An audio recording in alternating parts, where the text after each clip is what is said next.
tarisai muri yeZimbabwe mufaro washe. Ini ndinoitwa Pastor Murombedzi. Ndinoshumira ndiri kuAFM in Zimbabwe, Chitungwiza East Province, Mount Olivet Assembly. Mangwanani ano toda kubverana shoko kubva kuna muparidzi. Hakuna chimwe chatiri kungoraramira upenyu huno kunze kwekunamata. Muparidzi chapter 1 pavhesi ya 2 iri kungoti zvanzi nomuparidzi hazvina maturo chose, hazvina maturo chose, zvose hazvina maturo chose. Munhu angabatsirweiko nokutambudzika kwake kwose kwaanotambudzika nako pasi pezuva. Pavhesi ya 8 ndobva panzi zvinhu zvose zvizere nokuneta, hakuna munhu angazvitaura, ziso hariguti nokuona, nzeve haizari nokunzwa. Toda kuti tigoverane shoko iri kuti nzeve pairi kutaurwa panapa kunzi haizari, ziso hariguti nekuona. Isu tisu vanhu tiri kutsanangurirwa izvozvo namuparidzi. Iye ambotaura zvekare kuti zvese zviri panyika pano hazvina kana maturo, achitiudza zvekare kuti chimwe nechimwe chine nguva yacho. Kureva kuti nguva yekuberekwa, nguva yekuzvarwa, nguva yekunamata, nguva yekutendeuka, nguva yekutorealiza chaiko kuti izvi zvakaipa, izvi zvakanaka.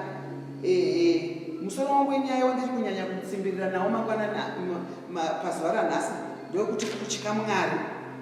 Muparidzi ari kutiyeuchidza kuti titye Mwari pazvese zvatiri kuita mukurarama.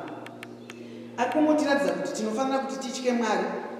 Upenyu tiinahwo, ruzivo tiinarwo, mari tiinadzo, mafaro tichienda, kumabasa tichishanda, pfuma tiinayo, kumakereke tichienda.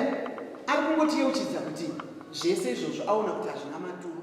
Iye azocherechedza kuona kuti zvese izvo hazvina maturo panguva yaasina ukama hwakanaka naMwari. Kureva kuti atori kutotiinkareja kuti kwese kwatiri matiri mana ese enyika tive neukama naMwari. Aona kuti zvese zvingataurwe nevanhu chero vakakuona uine pfuma ari kuti hazvina maturo. Obva atiudza zvekare kuti chimwe nechimwe chine nguva yacho. Kureva kuti ari kutoti ipa encouragement yekuti tigamuchire Jesu tigone kurarama zvakanaka. Paari kuti hazvina maturo ndepekuti unoona kuti nyangwe munhu akaita mari, akaita mabhizinesi ake, akaita pfuma, anoramba achingoida, hapana paunozogutsikana kuti mari yandaanayo iyi inogona kundisaiva kuretirement ndiri right. Mari yandaanayo iyi nyangwe vazukuru vangu vanogona kusara vaine mugove. Unoramba uchingoida. Kana iri pfuma unoramba uchiida, kana iri pleasure unoramba uchiida, pasina chinokugutsa. Tikadzokera kune nyaya yemafirimu atinoona social media yatinoenda iyi, unoramba uchinzwa nyota yekuda kuwana zvakawanda zvacho. Kana kuri kuvarume unotonzwa kuti vakasangana nemayelobhoni vanomada, vakasangana nevapfupi vanomada. Ziso harisi kugutsikana. Nzeve nezvainonzwawo, ingave musiki, ingave makuhwa anotaurwa nevanhu, kungave kunyeya, kungave kutaura mitauro isiriyo, nzeve inoramba ichida kunzwa more and more yezvakaipa izvozvo. Asi muparidzi ari kutiyeuchidza kuti kana tichinge tagamuchira Jesu, kana tichinge taziva Mwari, panotoone shanduko. Takapiwa mufananidzo wekuti nzizi dzinodira mvura mugungwa, asi gungwa harizari. Inoramba ichingoenda, hapana patakazombunzwa kunzi chimbodhaivheta imboenda kune dzimwe. Inoramba ichingoenda ikoko asi ichingozara. Kureva kuti misikanzwa, ukatarisa vana vari kushandisa zvisirizvo, vari kutora zvinodhaka kana kuputa zvinodhaka, vanoramba vachida more and more. Vanoramba vachimwa, vanoramba vachitsvaga zvekudhaka. Kana huri ufeve munhu anoramba achida kuita achingoita. Kana nyangwe vari mai vari mumba cheko vanoramba vachibiridzira kusvika nepamwe pavanenge vazobatwa upenyu hwatoparara. Kureva kuti hatigutsikani. Iyo nyaya yekuti mai vanobuda vari mumba, ivo vaine murume havasi kugutsikana. Mwana ari kuramba achitora zvinodhaka haasi kugutsikana.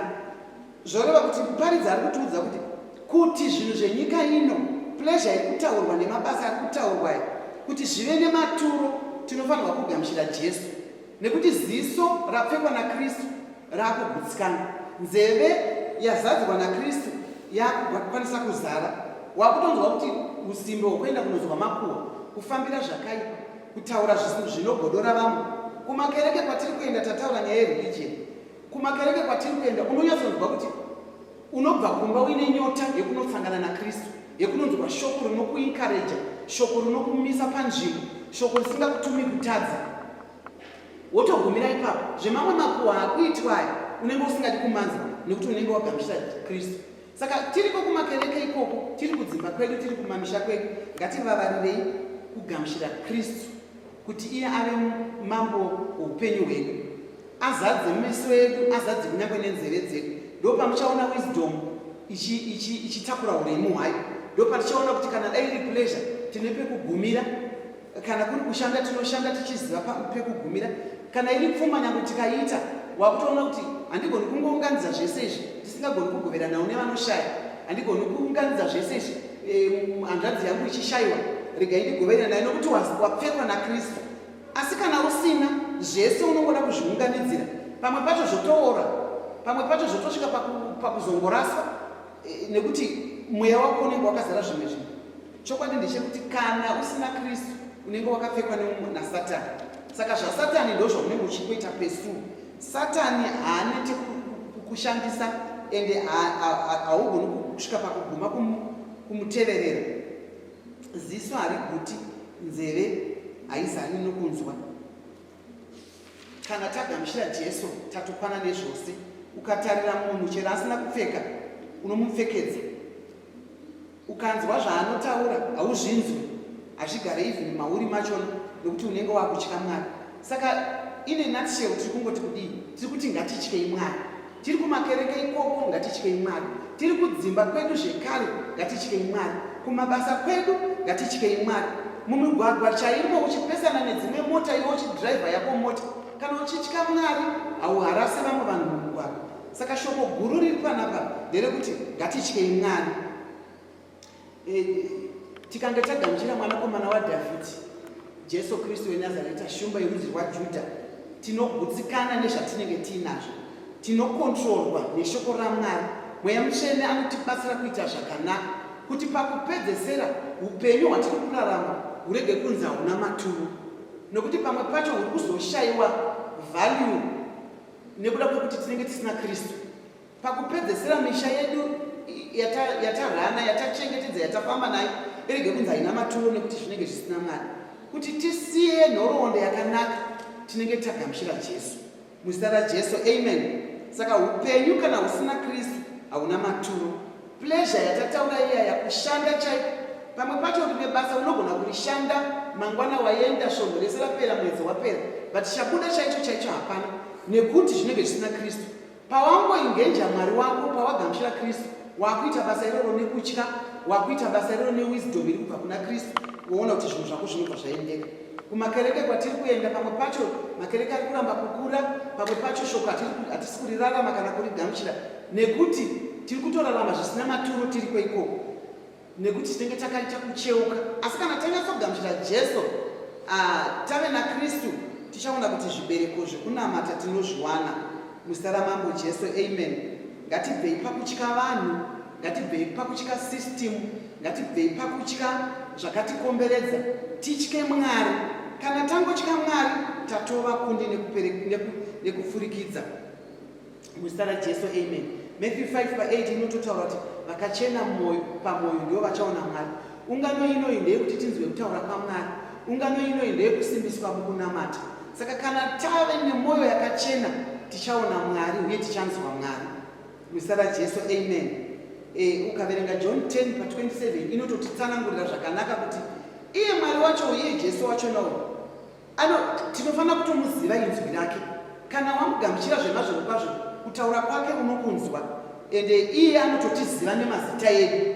Saka ndiri kungoda kungoencourage munhu kuti zivikanwa naKristu, ende vanomutevera Jesu uyu vanorarama zvine maturo. Vanotya Mwari vanorarama zvine maturo. Ukatonzwa munhu achinzi uyu haana maturo, kureva kuti munhu iyeye zvaanoita zviri useless, chero aine chimiro chakanaka, chero aine basa rake rakanaka, zvese hazvina maturo. But kwozoita mumwe munhu anoti asina zvake pfuma zhinji, asina zvimwe zvinhu zvinoshamisira, aina Kristu, anenge akatokwana, anenge atori munhu mukuru. Ngatinzwei kutya Mwari. Shoko guru ranoda kukusirai hama dzangu nderekuti ngatityei Mwari, upenyu hwedu hugozova nematuro, pfuma yatinosiya igozova nematuro, vana vatinorera nevatinochengeta vagozova nematuro, nharaunda dzatigere dzigove nematuro, makereke edu agozove nematuro muzita ramambo Jesu, amen. Saka wisdom kuti inzi wisdom ngaingove nemunhu anotya Mwari, kereke inotya Mwari, mhuri dzinotya Mwari muzita guru ramambo Jesu. Ndinokutendai nekuwana nguva yekuteerera shoko irori. Tikurudzirane kutya Mwari, nekuti kwese kwatigere tinogona kutya baba vako, unogona kutya baba vako, unogona kutya mudzimai wako, unogona kutya kubasa kwako, asi kana usina kutya Mwari, zvese izvozvo hazvina maturo. Kuzotya vanhu vese, maofisi ese andataura aya, kana kuti maofisi ese atinoziva nemaofisi atinotya nemaofisi atinoremekedza, zvinoita chimiro kana tatya Jehovha, kana tamugamuchira Jehovha.